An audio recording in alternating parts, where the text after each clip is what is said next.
All right. All right. What are you guys doing? I hope you're doing well. I hope your Monday and Tuesday has been fantastic. Let's get this thing underway, shall we? 3, 2, 1. Yo, what's going on, Arkansas Razorback fans, SEC fans everywhere?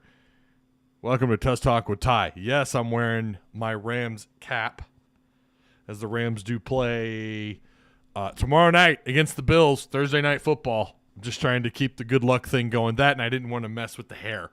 I picked my kids up. It's Wednesday, so I get them Sonic on Wednesdays. So I got in the house.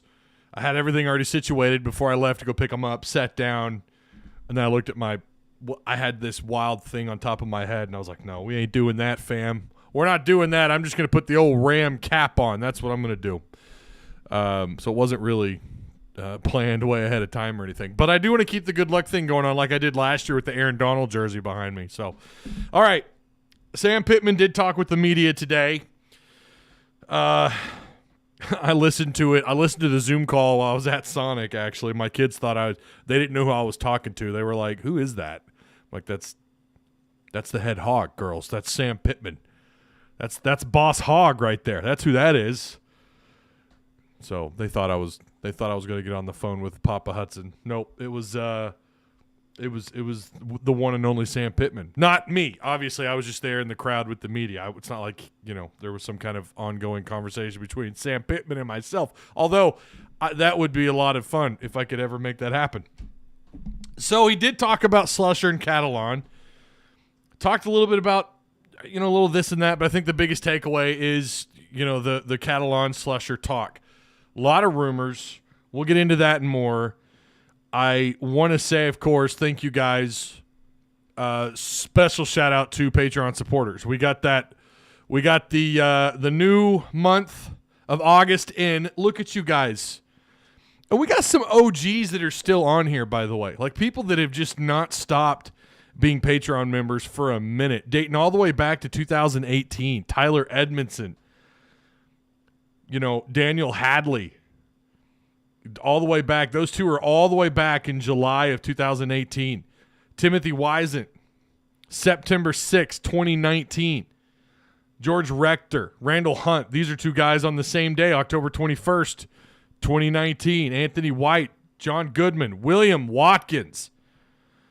He's been around since January 24th, 2020. Doug Stubbs, Justin Kipper, Jenna Mays, Thomas Nunley, Mark Dotson, of course, John Hawes, our mod here on in the Tuss Talk Discord and here on YouTube. Andrew Gerard, Roy Larimer, Joe Venable, Chris Royce, Ed Hatcher, Kathleen Dyer, Yudwa, Brady. We've got two John Simses. Yes, those are two completely different emails, two completely different people, I'm assuming. Mike Eagle, who goes by Lasozo Eagle Gaming, Jeff Anke, Patrick Wendell. That's Plendle for those of you in Discord. Ramon Shiesty, Austin, another moderator in Discord for Tuss Talk. J.M. Scott, Alex Henson, Rob R., Josh French, Timber Johnson, Dustin Pleasant, Tripp, Dylan Davis. These are our new guys in August. Tripp, Dylan Davis, and Scott Swindle. Whew. All right. I think I got them all. Wanted to celebrate you guys. I do appreciate each and every one of you. I really do. I can't. I mean, it's insane. It's so crazy to me to think that all these years, all this freaking hard work, man. Wow. Man, oh man. I was out amongst the tailgaters on Saturday, and I had several people want me to give them shout outs, and I'm sorry, I can't remember all your names. Met people at the Hog Twitter tent, or the Hog Twitter tailgate, along with some folks from Toadsuck, Arkansas. Told them to go hit up Hogville. I did not mention Tuss Talk. I told a lot of people Hogville. I really didn't. I didn't market the Tuss Talk much. It was mostly Hogville, but yeah, and of course, yeah. Why wouldn't I? Hogville's the reason why I'm there to begin with, so of course I'm going to. Got to meet a lot of you. I was supposed to give a shout out. One guy said his mom absolutely loves this show, and I cannot remember my man's name. I feel so bad. I want to say I want to say it began with a W or an E. Oh, man, I feel so bad. If he's there next Saturday, I'm going to stop back by the Hog Twitter tailgate, and I'm going to get his name. That's my bad. I apologize. I forgot your name. There were several people. Several selfies. Yeah, it was a lot of fun. It was really nice to meet so many of you, those of you who were there. All right, let me get caught up on the old chat. Wonder if Cincy got some new chin straps. It's a good question. Worries about D-line and secondary. We'll get into that in a second. Chris says KJ for Heisman. Gerard Collins, Woo Pig. Hog Dog says, hey, Ty, what's up with Fouché, LSU? He's suspended for 4 games, but how's it related to his transfer stat? I have no idea, Hog. I don't know. I am out in left field on that. I have no idea what that's all about. So, also, if you guys can see off over here, sponsored by the Apex Tattoo Studio. Check that out. There's our new sponsor. We got the overlay. Go, hey, you want to get inked up? I don't have a script written out yet, but they're located on 615 West Oak Street in Rogers, Arkansas, 72756. Give them a call. Get set up with your appointment. These guys do incredible work. I posted some of their art, some of their work in the Discord on their page. Call them at 479-278-2694. Tell them Ty sent you. Again, that's 479-278-2694. If you want to get some ink, go hit these guys up. So thank you to our newest sponsors. I said we were kind of working on that. I'm excited for Brini to start. Only thing holding him back is learning the playbook. Yeah, that's something Sam Pittman talked about a little bit today. He likes Brini, likes him a lot. Thought he was a real good grab for them out of the portal, and I do agree. I think he kind of got thrown into it on Saturday. A little bit of a, I don't want to say deer in headlights moment, but it seemed like there were a couple of times he was kind of looking around for help. Now, that could have just been someone not doing their job. Some folks have pointed out Simeon Blair made some miscues in the secondary. It's really tough to say. They were getting burned up and down the field a little bit. So, especially in the second half. Wide receivers running rampant, man. Wideouts running free. No one. If some of those balls were if those balls weren't overthrown, some of those are scores. Some of those are big gains, and some of those are scores. Something that I think they'll get fixed. I really do. Bishop, who I think Bishop was targeted more as the game went on, and you could tell they wanted to take advantage of no Slusher, no Catalan on the field. I do think they're going to fix these things. I don't know to what degree. You're about to face a quarterback who can make things happen in and outside of the pocket. I've been watching quite a bit of Spencer Rattler in their matchup last week. Been watching a little bit of that. We'll, of course, talk about it on Friday.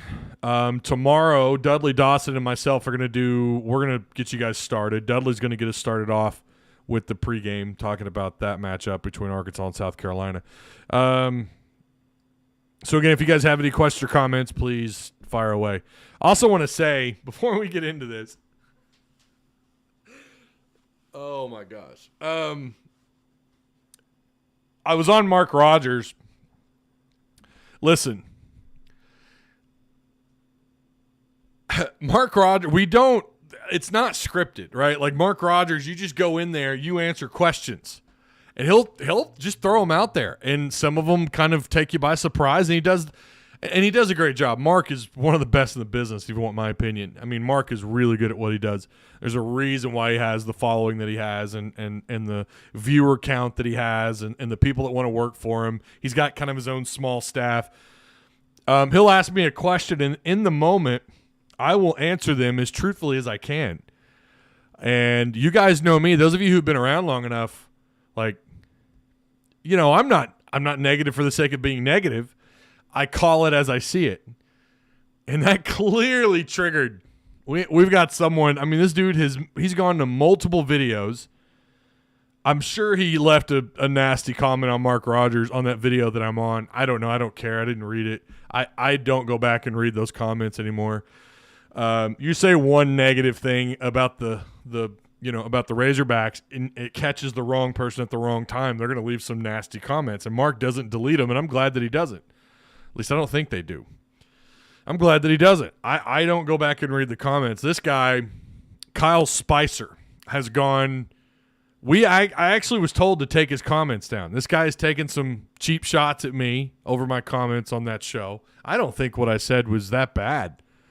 And I think I even gave some positive notes. I think there were some things that I did like that I saw in that game. But then again, if I really don't remember, I only answer what I'm asked. I don't control the questions, but I do control my response, and I'm not going to sugarcoat them.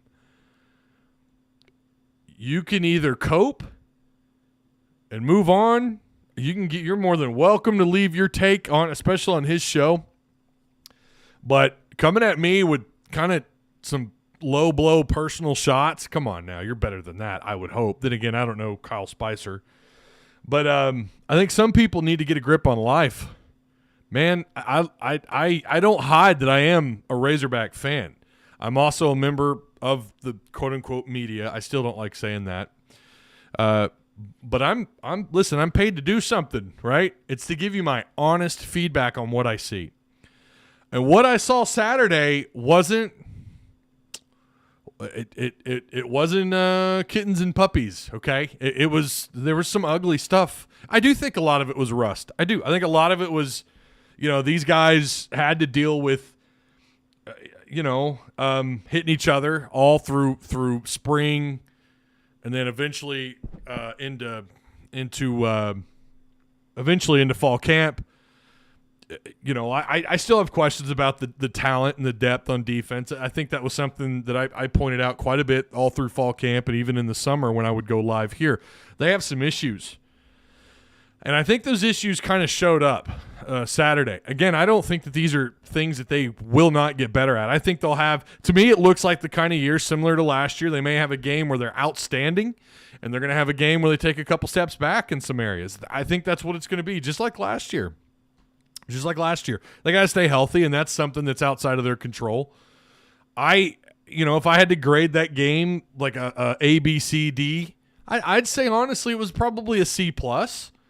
Again, it was deer in headlights for Cincinnati. Fayetteville crowd deserves way more respect. The Fayetteville crowd deserves way more respect. I was there in the media box. Oh my God, that was so loud, especially the interception. Holy cow, that place got loud. I couldn't hear Dudley Dawson, who was sitting right next to me. I couldn't hear the guy talk. And it stayed loud. It was insane. It clearly got to Cincinnati. They had no response for for the crowd for Fayetteville. They had no response. They I don't know if they just didn't work. I don't know. It's like they were not prepared at all for that Fayetteville crowd. And I love it because I've been saying for years that's one of the most underrated home crowds in the country. I've been saying that for years. And since he walked in, and keep in mind, even though they've had some turnover since a year ago, this head coach, some of these players on both sides of the ball, that offensive line walked in. They went to Notre Dame and played, okay?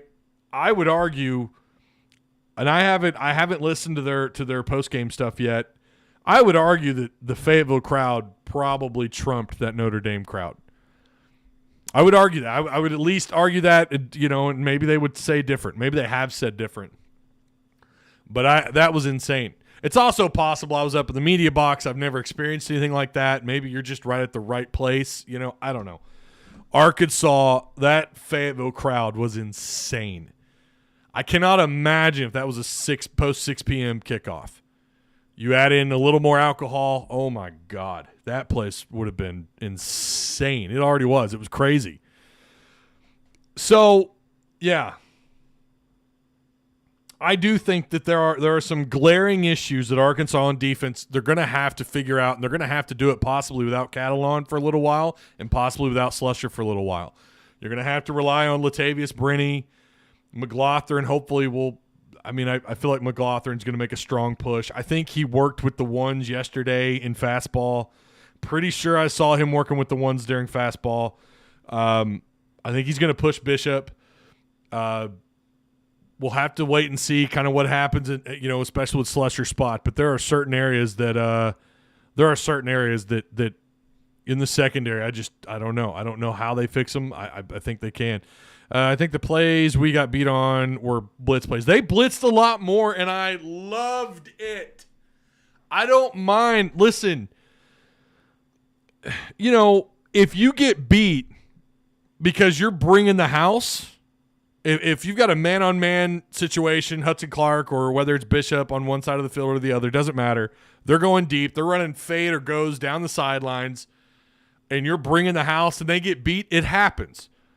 Guys, Jalen Ramsey for the Rams, it's rare, but he gets beat. Some of the best DBs get beat every once in a while. I don't mind it if you're going to pin your ears back and go after the quarterback. That's just you rolling the dice, saying, let's go get this guy. And I don't think they brought – I think it looked to me like Arkansas a couple times brought more than 5, but it was mostly 4 or 5. We saw that 4-man front. That was great to see, right? Saw a lot more. It was all 4-man front, or mostly 4-man front, I believe. I was really impressed with their aggressiveness on defense. Liked what I saw out of Jordan Dominic. I mean, maybe the motor isn't where they want it to be, but Jordan Dominic and Hampton and we saw Jackson get in on a play with that long body of his. The potential is there, and I think it's there. I want to see it now. I honestly and I get it, Cincinnati's starting center wasn't there. Okay, fine. I think there's hope along that defensive line. That's kind of one thing that I walked away from that Cincinnati game. I get they didn't have, they didn't have 3 or 4 or 5 sacks. They didn't have as many QB pressures as you would like. I think they're going to piece it together. Again, I'm not saying they're going to be, they're breaking any records up front, because they're not. But I think they can piece together and become a pretty solid defensive line. I think that there's plenty to be excited about. If they're gonna bring Sanders, right? If they're gonna bring him off the edge more, if they're gonna blitz him right up the gut, if they're gonna bring the linebackers, if they're gonna be a little bit more ballsy, anything could happen. And we saw they forced 2 turnovers. Dwight McLaughlin with that pick. I'm pretty sure that was a pressured pick, or the quarterback getting a little impatient going through his reads. Terry Hampton did do great. I agree. Think you will see zone D in the backfield in the D-line getting after Rattler? Yeah, I think so. Let Spencer give us the ball. D-line is going to be stronger than you think. Oh, boy, there we go. I could sit here and brag on the D-line, and someone's still going to be like, they're better than you think, Ty. I'm like, I'm just sitting here complimenting the defensive line, guy. Chill out. Goodness. They're going to be better than you think. I think they are. I think they can be. I'm curious, and we're not to Friday yet, but I'm curious what Odom, how he game plans for Cincinnati, because Rattler can burn you when he rolls out of the pocket. He can extend the play out of the pocket, and that's something that he had a reputation for at a high school and at Oklahoma, and then that first game. But the problem is he's not always a great decision maker outside the pocket, and we saw that last weekend. But sticking to the Cincinnati game, though, let's go over the numbers, something I don't think we did on the Hogville postgame. Again, really impressed with Arkansas's ability to stay on top on offense, right? Raheem Sanders, nearly 6 yards a carry, and since he was trying to sell out for the run, they were trying to contain it as best they could. Instead, they gave up 224 yards, although Arkansas did run the ball 45 times total, according to ESPN. KJ ran the ball 18 times for 62 yards. He had a touchdown. Raheem's longest run from the line of scrimmage was 37 yards. KJ Jefferson was 18 to 26 for 223, 3 touchdowns, no picks. I don't know that this is an adjusted QBR, but they've got him at 81.7. Trey Knox, to me, I've been saying to you guys for a while, I think Trey Knox is going to be in that 40-plus camp in receptions. As long as he stays healthy, that's a lot, right? That's asking a lot. But he had 6 grabs, 75 yards, and 2 scores. Wouldn't shock me if he leads this bunch in touchdowns, but there's so much talent at wide receiver. Matt Landers had 3 catches, 43 yards. Jaden Hazelwood, 3 for 42, and a touchdown. That catch, that was I don't know. I'm sure if you asked Kendall Browse what he thought of that throw, I'm sure he would say, well, it ended in a touchdown, so I liked it. I'm sure that would be his kind of response, but that's a dangerous throw. But Hazelwood showed, hey, man, I'm going to go up and grab the ball. That was great connection. They're obviously in sync to some degree. Rashad Dubinion had one for 29 yards. Warren Thompson, 2 for 22. Raheem Sanders, 3 for 12. All this talk about wide receivers, and yet you had two different running backs and a tight end end up in that category of how many different receivers? We're talking about 6 here. 1, 2, 3, 4, 5, 6. Just 6 different receivers, which is probably going to be their average from here on out. They're probably going to average about 6 different targets between the tight ends, the running backs, and the receivers. I could see it being about 6, maybe 7 per game, trying to spread the ball out a little bit more.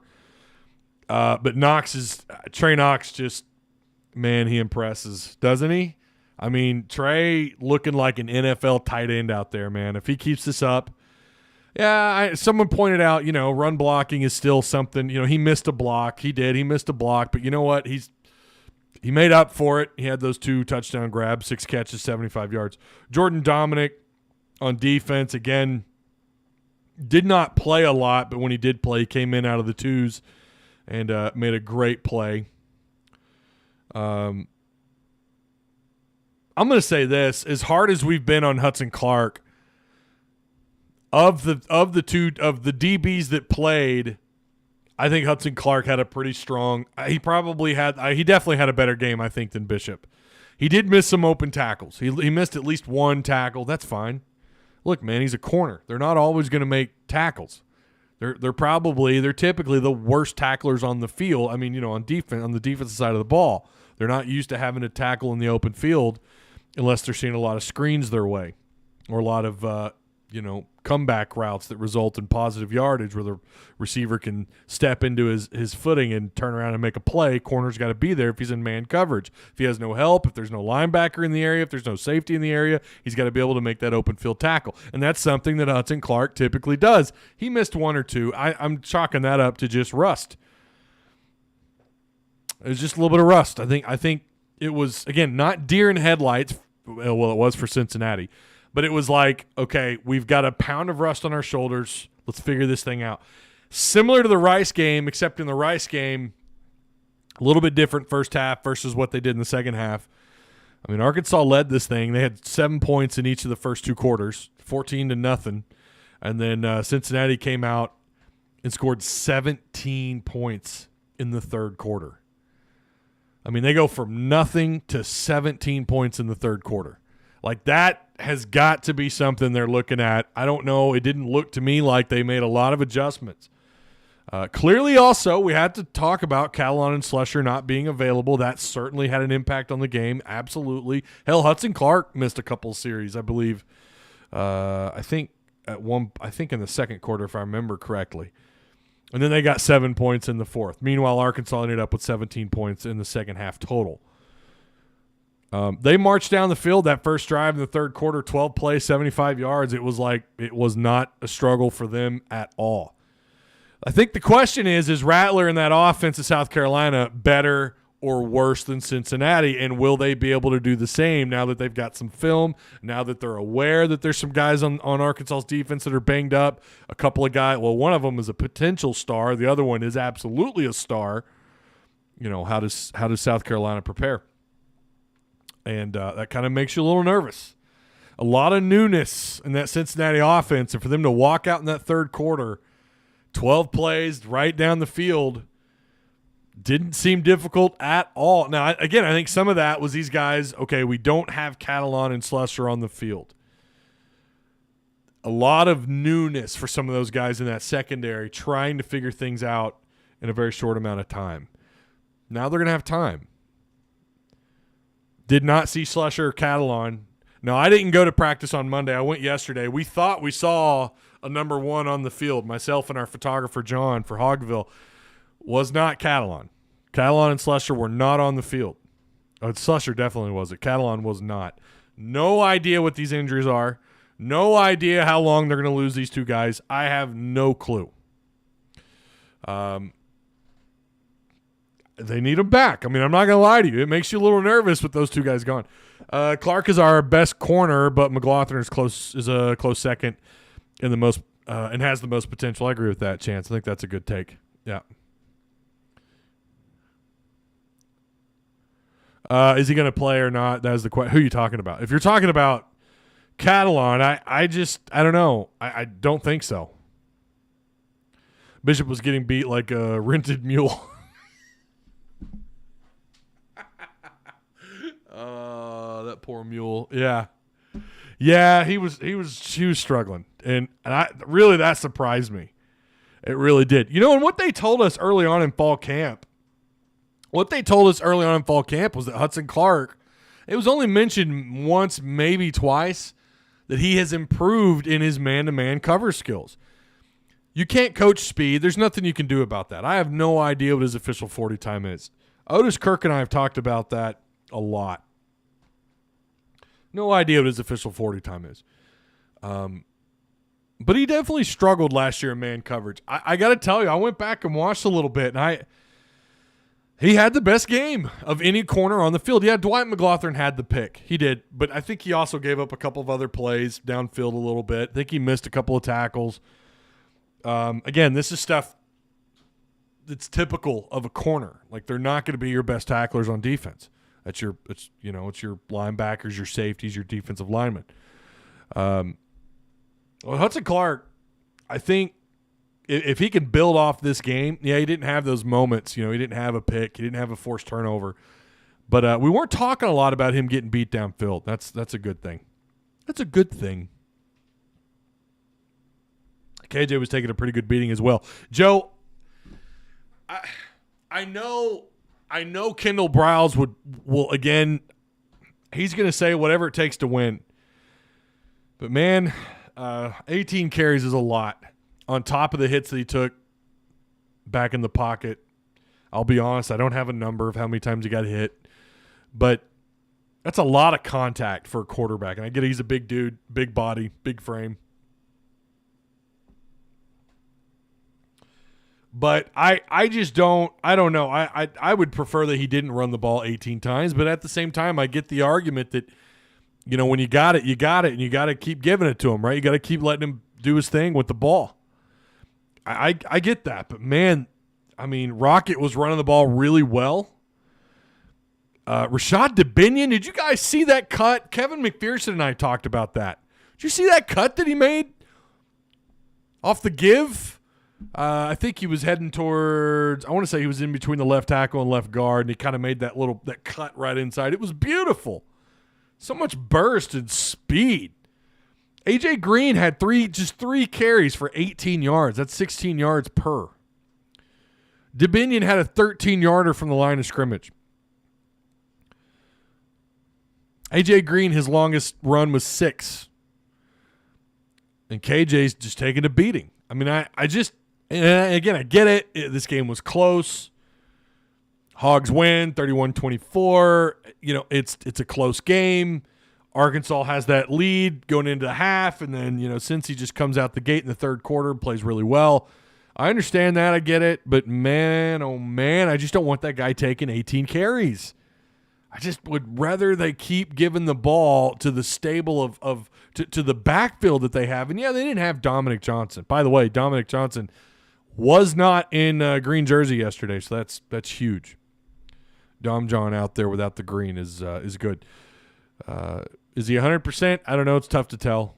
It's tough to tell one-on-ones. I think he ran with the ones a little bit in one-on-one. At least that's what I heard. I didn't see because of the angle that I was at. I couldn't see who was getting the ball out of the backfield. But I think you're going to see him play. I do think you're going to see Dominic Johnson play. How much? I'm not sure. Do you want to keep him fresh? Maybe let him limit his carries against South Carolina, and then limit his carries against Bobby Petrino when he comes to town. Man, I'm so excited for that game. And I love that that's a PM game too, by the way. And then get him ready for the big one. Get him ready for A&M. Is that what you want to do? Is that how you want to kind of handle this moving forward? I guess we'll just have to wait and see. If South Carolina has Raheem Sanders and A.J. Green and DeBinion on the ropes, then maybe you do got to pull in Dominic. But I just don't know why they're not letting him or letting him give the ball off more. And I get it. They're running out of the RPO. It's his decision. But as an offense coordinator, you can say, hey, look, either give the ball or throw it. Like that. Like, your 18 carries is just not where we want you to be at. And I don't know that there is a limit. I don't think there is. In fact, I'm not sure if Sam's been asked that.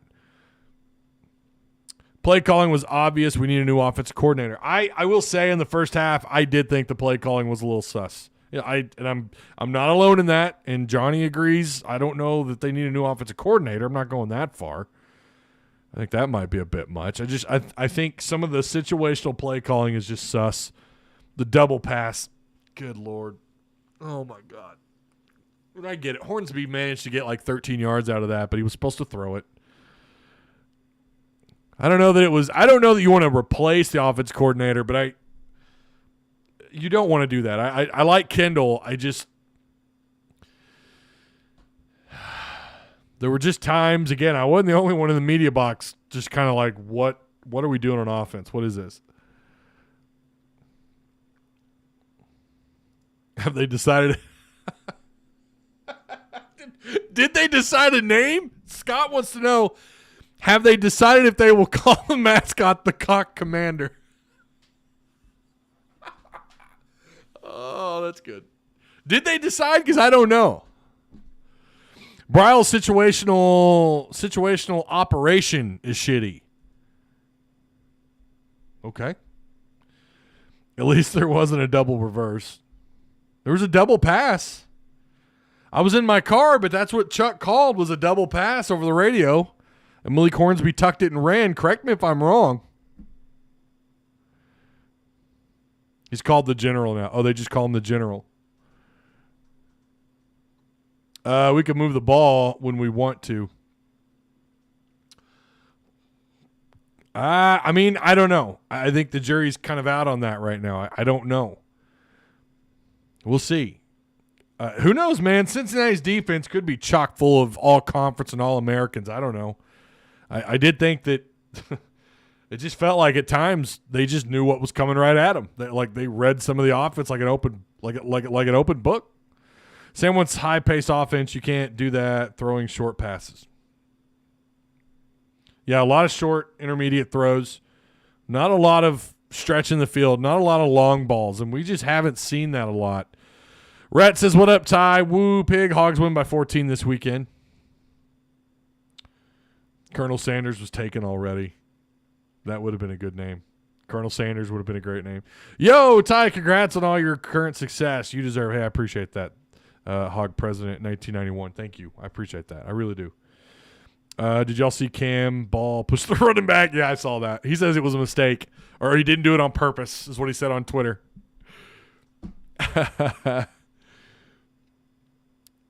I like KB, but he needs to have more faith in KJ and let him throw the ball around.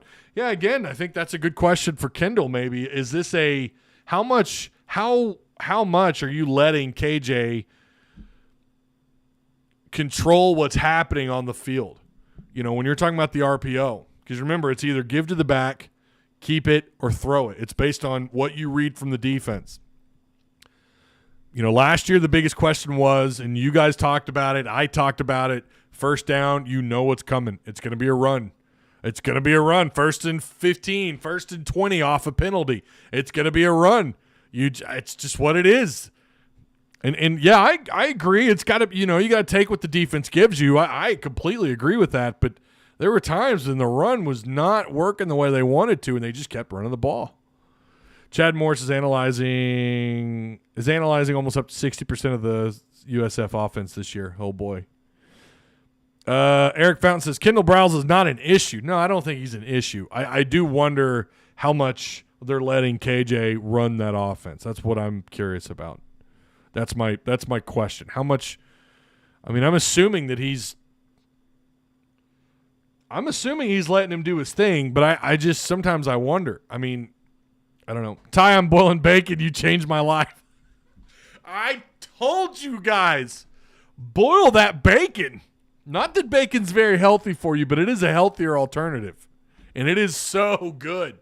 It's so much better. It takes a little bit more time, though. You got to have patience. It takes a little bit more time.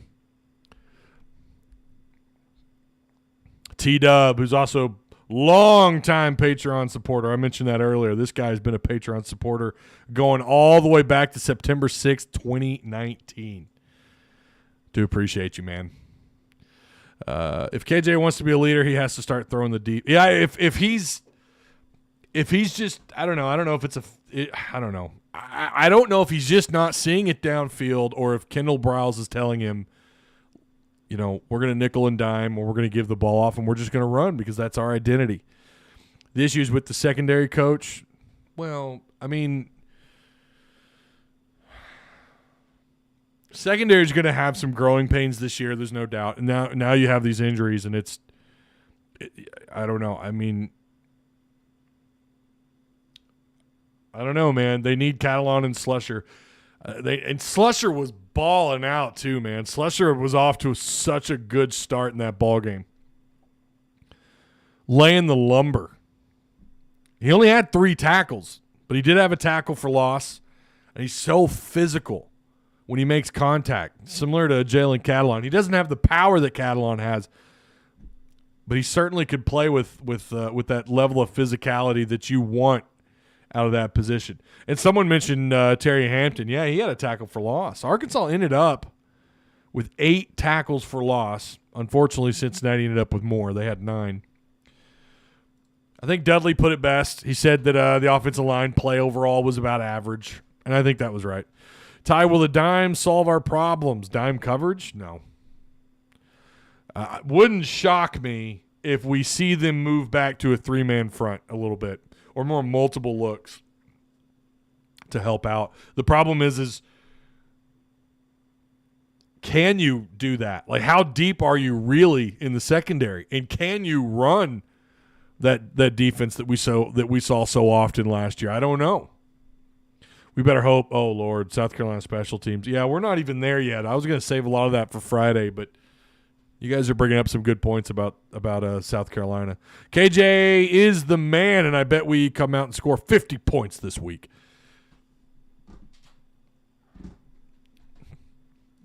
How would you guys grade overall Arkansas and Cincinnati? I want to know. Or better yet, give me your offensive grade and your defensive grade. Don't give me a story. No notes. Just give me a grade. And then if you know, I'll get some questions out. But I want your grade on offense and defense. That's what I want to see. Our punter's ass. Yeah, the punting was not ideal. Yeah, and you know, Max Fletcher, 6 punts, 38.5 yards per punt. It says he punted it back inside the 23 times. Is that right? Is that right? Did he have 3? I mean, that's pretty good. If you're getting the ball back behind the 23 times, I don't seem to. I know they did at least once. I didn't know it was 3 times. Cam Little was 4 for 4 in extra points, 1 for 1 on field goals. Bryce Stevens had 1 punt return for 3 yards. I don't know if punt return is going to get solved this year or not. I don't know. I would sure like for punt return to become a weapon.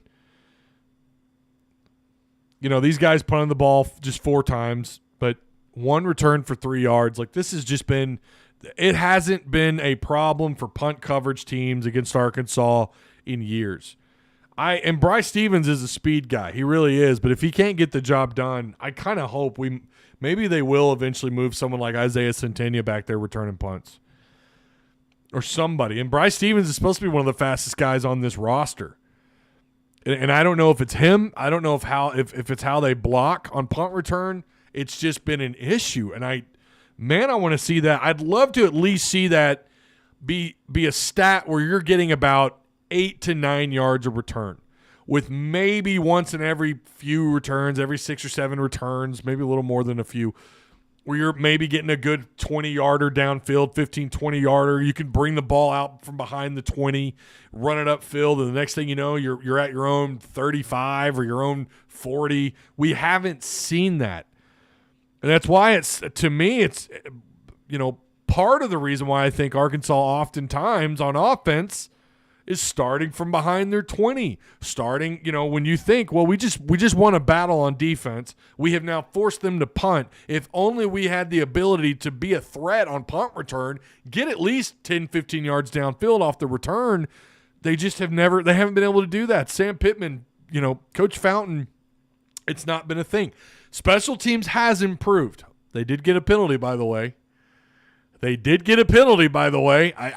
would really love to know the stat of how many times this special teams has been penalized. I've never seen anything like this. But they have improved, right? Cam Little's been a godsend. Cam Little's been incredible. Their kick coverage, when they do have the coverage, is pretty good. Their punt coverage is phenomenal. Their punt coverage is solid. There's just these little things that it's like, oh, you're so close. I want to see – I could forgive some of the mistakes on special teams. And again, it's not like they made a bunch Saturday. They really didn't. But I could forgive the small mistakes if they could at least get that punt return average up. Now, later on in the second part of the season last year, they did. They did get that number up just a little bit. They did. I think actually at one point they got it all the way up to about 12 yards per return, but unfortunately that was at the final three or four games of the season. I would like for that to be a thing that happens week in and week out, and maybe they will. Listen, Bryce Stevens. If anybody can do it, it's Bryce Stevens. Should be someone who can get that done. If not, you gotta start looking back there. Like, who's someone else who can return punts? Centennia offered to do it. He did it on this show. On this very show, Isaiah Centennia, 4-star phenom, said, I'll return punts and kicks. I'll do it. He's got that track burner speed. Let's put it to good use. Let's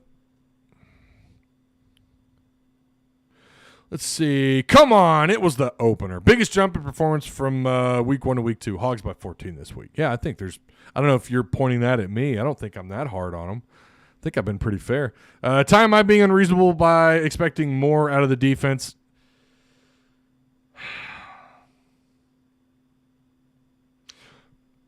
That's a tough question because it's a little bit loaded because of the losses and injuries, right? Because of Slusher, because of Catalan. Again, Hudson Clark had to sit out a little bit. It's really hard to put that on the defense and say, well, I want more. But at the same time, what they did in the third quarter, Cincinnati was just able to walk down the field, and it wasn't really much of a challenge, especially on that first drive. Then again, 12 plays is a little bit above average, so it's not like Cincy walked down the field in 6 plays or 7 plays or less. But it seemed like it was a little bit too easy at times, and the quarterback got dialed in the third quarter. I don't think it's unreasonable, but I think, too, we have to keep things in perspective, right? Did we get grades? Here we go. We got some grades. Jared Collins says, offense a C, defense a C. BGR80T, who I think is new here. I hope you subscribed. Offense B+, defense C-. John Everett says offense B, defense C. John Cool says, am I pronouncing that right? Cool. Offense C, defense C-. I think these are fair. I was really waiting on someone to drop a D- or an F, and I wanted to dig a little further, but nothing. Okay, these are honestly, I agree with a lot of these. I think offense probably about a B- or C+, somewhere in there. Cincinnati seen us blitz a lot. That's why they get more success on their crossing route open. Yeah, they were definitely. I agree, Aubrey. They were definitely more aggressive. I agree with that. Arkansas was on defense. If you got any more grades, let them fly. Why would Cincinnati not be better than South Carolina? I don't know who said that. Did I say that? I don't remember saying that. I don't think we know anything. If I'm being honest, we don't know anything. And I remember making this comment the last 2 years after game 1, whether it be football, basketball, baseball after their first series. I don't think we really know for sure. First, we got to see how this team responds to the injuries, right? We got to see the offense. The offensive line has got to play better, and I think they will. There's too much experience up front, right? Ty, did you see all the missed field goals? Yes, I did. Seemed like everyone struggled kicking except Cam Little. You are correct. Yeah, I've bragged on him quite a bit. I like me some Cam Little. And that dude's getting some nice NIL deals. Good for him. The coach needs to come out like Nick Saban and jump. Oh, the student section. Oh, I'm so glad you brought that up. Oh, my gosh. Yo, if you're a student, if you have a student, if you've got a big brother or sister who's a student, and they're going to the games, tell them to sit their asses down and stay the whole game. Dixon Street will be there after the game. This wasn't a late 7:30 kickoff. And even if it were, guess what? Dixon's still going to be there. That's embarrassing. No, we can't be doing that. Students can't be leaving at halftime. I had to leave at halftime because that's my job. I had to come home, get all this stuff, the lighting situated, and you stay. You do not fall over. Don't fall over. Stay. Had to get the show ready and everything. Like, I have to leave early. Students don't have to leave early. That was ridiculous. If you know someone, if you've got a friend that's a student and they're going to the games, tell them, hey, Ty said sit your ass down and watch the game and cheer for the Hogs. What are you doing? Burn Dixon down after the dub. Well, don't burn it down. Stop copying Trey Biddy. Oh, did Trey say that? Oh, so I'm not allowed to make an observation that Trey Biddy made? I'm sorry.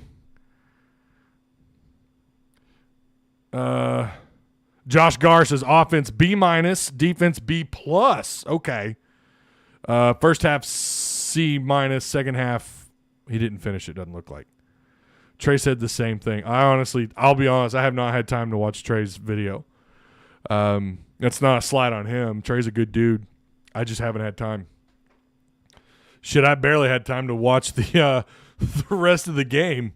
Had to go back and watch it. I've been watching South Carolina. I watched the highlights, and now I got to finish the full game. That being Otis Kirk. What about Otis? I hope it is Kirk doing all right after his operation or hospital visit. Yeah, we're expecting to have Otis back next week. Yeah. Oh, I was messing with you, not serious. Oh, okay. All right. Well, I can't tell. I'm sorry. I can't tell when people are making jokes or being serious because, I think he's been accused of and he's never ripped anything off this show. Please, what the hell is there to rip from this show? And I've been accused of ripping stuff from him, and I'm telling you that's not the case. He does good work. Trey Biddy does good work. Several media folks have pointed it out. It's obvious and great media point and great. Well, thank you, T-Dub. Thank you. Yeah, I noticed it when I was there leaving. I noticed it. I saw the crowd. I just saw it, and I'm like, where'd the students go? Yeah, it's not good. Once it cools down, students will stay. I certainly hope so. Give your student ID. Thank you, Jay Carpenter. Give your student ID to someone who plans to stay for the game. There's always one elderly, nearsighted employee working the gate. Ty, did you see that meme of Knox? Yeah, I did. Fox Sports. Yeah. Accusing him of getting in trouble. That was, come on, Fox. You got to do better than that. Could you update us on how Otis is doing? He's doing, I can't give out. I don't know what I'm allowed and not allowed to say on that. I'll just say that we're planning on having Otis back sooner than later. I'll say that. I think he's doing good. I think he's going to be all right. He reposted it saying y'all got the wrong guy. I saw that. Yeah, that was pretty funny. If it's pretty well known. Otis has been out. We had to sub in Kevin McPherson, who did a fantastic job, by the way. We subbed in Kevin McPherson, and who knows, we may do it again for Otis. That was supposed to be Otis' slot, but, again, Kevin was kind enough to come in and give us a hand with that, and he did a fantastic job. And, of course, Dudley came in later towards the end. Yo, what up, Ty? I hope our depth shines on Saturday. Boy, they're going to need it to. Without Cat and Slush is worrisome. You're better than Biddy. You're better than Trey Biddy. You just have to know how to get your walk and talk. I don't know that I'm better than Biddy. I'm not going that far. Biddy is look, I don't want to make this about Biddy, but I mean the guy does great work. I mean, he really does. I've met him we talk from every once in a while when we're getting ready to go down onto the practice field. He's a good guy. If you need any help or tips or whatever, Trey is more than willing to, He did a walk and talk with Josh Pate. That was pretty cool. Didn't watch it, but I heard about it. It sounds like Josh Pate had a good time in Fayetteville. Thank you. You've been praying. I've been praying. Oh, that's cool. I saw you at the game while you were filming. Yeah, doing a little bit of filming. Did you come up and say hi? If not, why not? I'll be there again Saturday morning. Ty, biggest concern you have against South Carolina? I kind of want to save that for Friday. I do have some concerns. I've got more than one, but I we'll save it for Friday. I'll give you my pick. So, Trey is a different type of content. I like both styles. Yeah, it is. Trey is it's different. I agree. I think that's a good summary. We're gonna make a tremendous jump on offense this weekend. KJ throws for 250, rushes for 110, Rocket runs for another 100, and if Johnson is back this weekend, he'll rush for 75. 44-14. Woo! All right. That's like some Houston Nutt era football there against South Carolina, just frog stomping them. Hey, Ty, I'm watching this live from the Grand Cayman Island. Whoa! KJ had a great game. He had a couple of passes that could have gone to a more open and deeper receiver. But he gets an A from me. Okay. Yeah, I thought most of all, look, you can't knock someone who threw 18-26 for 223 and 3 tutties, right? Had 4 total. 62 yards on the ground. I thought his performance was solid, was rock solid. I just hope, especially with Dominic Johnson back, if they need him, if he's good to go and he's fresh, I hope they lean more on the backs this weekend, whether that's by design or if that's KJ out of the RPO, whatever. I just want to see the backs. And, yeah, Raheem, I think that's the most carries he's had in a game. Correct me if I'm wrong. But 20 carries, 117 yards. That's right at about 6 yards per carry. But look, I want to see him. I would love to see Raheem every game between 16 and 20 carries. Dominic Johnson, once he's healthy, I'd love to see him in the double-digit mark. A.J. Green right behind him, like 8 or 9 carries. Maybe we splash in a little Dubinion. Rashad Dubinion. Or Dubinon. Otis Kirk called him Dubinon. I think it's Dubinion. I think we're pronouncing that right. But, I want to see those guys get in there. Someone pointed out James Joyner a little while back. I think he's kind of been passed up. But it wouldn't shock me to see him out there. I mean, they've got a stable. They have a stable of backs. It's incredible. They should be in good shape in the run game. Did you? Yeah, I did. So I didn't actually see Bumper Pool do that. Joe tried to help that player off the field. I didn't actually see it, but I was told about it. I mean, what a good guy he is. Is that the same guy that Cam Ball knocked over?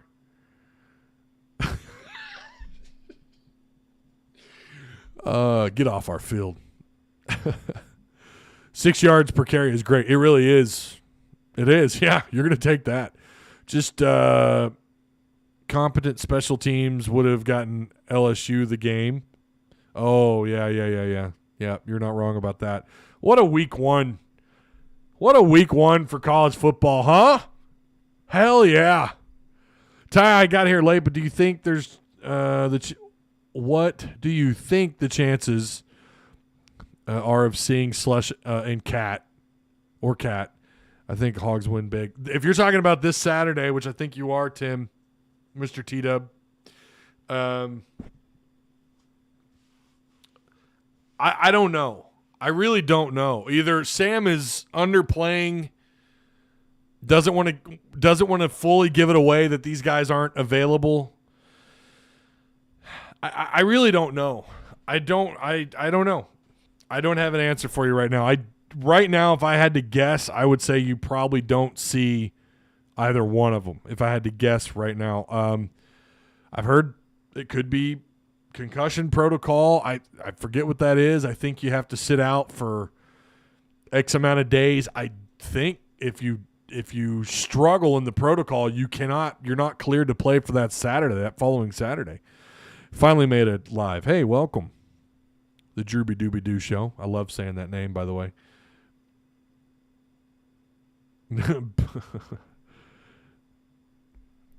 I think Saturday we'll go wow at the offense. Says Johnny. I certainly hope so. Hit the like button. Yeah. Hit the like button, share, subscribe, all that wonderful stuff. Go check out hogville.net on hogville.net. That's where all the free content is from Dudley Dawson, Otis Kirk when he gets back, and then, of course, Kevin McPherson, who covers basketball. These guys are pros, man. I mean, these guys are pros. And then, of course, Hogville.net YouTube, if you haven't already. If I made you mad about something I said on Mark Rogers, look, I don't know what to tell you. Maybe just take a deep breath.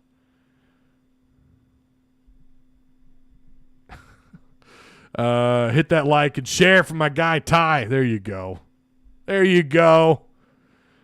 What about Bobby Boucher? What? Guy that made the Gatorade. I'm not sure what Leslie's talking about. You're talking about Waterboy? What? Now that guy from the Mud Dog is the man. Let's rattle Rattler. Yeah. All right. We will. Again, Thursday, tomorrow. I'm pretty sure we're gonna go live. If not, the video will be out later. But Dudley Dawson and I are going to talk a little bit. Dudley's going to get us caught up on this game and kind of get his thoughts on Arkansas versus South Carolina, his thoughts on Rattler, and just kind of where he thinks Arkansas's at with the injuries. He's the best in the business. Him and Otis are great. And, Dudley's going to get us caught up tomorrow. And then Friday, I'm going to give you my prediction on the game and so on and so forth. So just say it, Ty. If I made you mad, then put your big boy pants on. Yeah, that's right. Get over it, Kyle Spicer. Good Lord. Hudson Clark gets an interception against Rattler this weekend. Mr. Bloodline's making the prediction. Joe Fouché has a 4-game suspension due to transfer credits. Oh, is that what it is? See, I didn't know that. That's okay. Well, there you go. All right. I'll see you guys either tomorrow on Hogville.net YouTube. If we're live, we have a video up today that's part of the postgame show from Saturday. A comment that Dudley Dawson made that I put out there for you guys. So go watch that. Again, make sure you subscribe to that channel. Subscribe here if you haven't already. Like, share, all that stuff. Shout out to our newest sponsor, Apex Tattoo Studio, located in Rogers, 615 West Oak Street. Give them a call today, 479-278-2694. If you want to get inked up, maybe you want a Razorback. Maybe you want a Tuss Talk with Ty tat, huh? Maybe you want a Hogville tat. I don't know. They'll hook you up. So, all right. I'll see you guys either tomorrow or Friday. See you then. Go Rams, baby. Go Rams. They're going to win. Bring it on.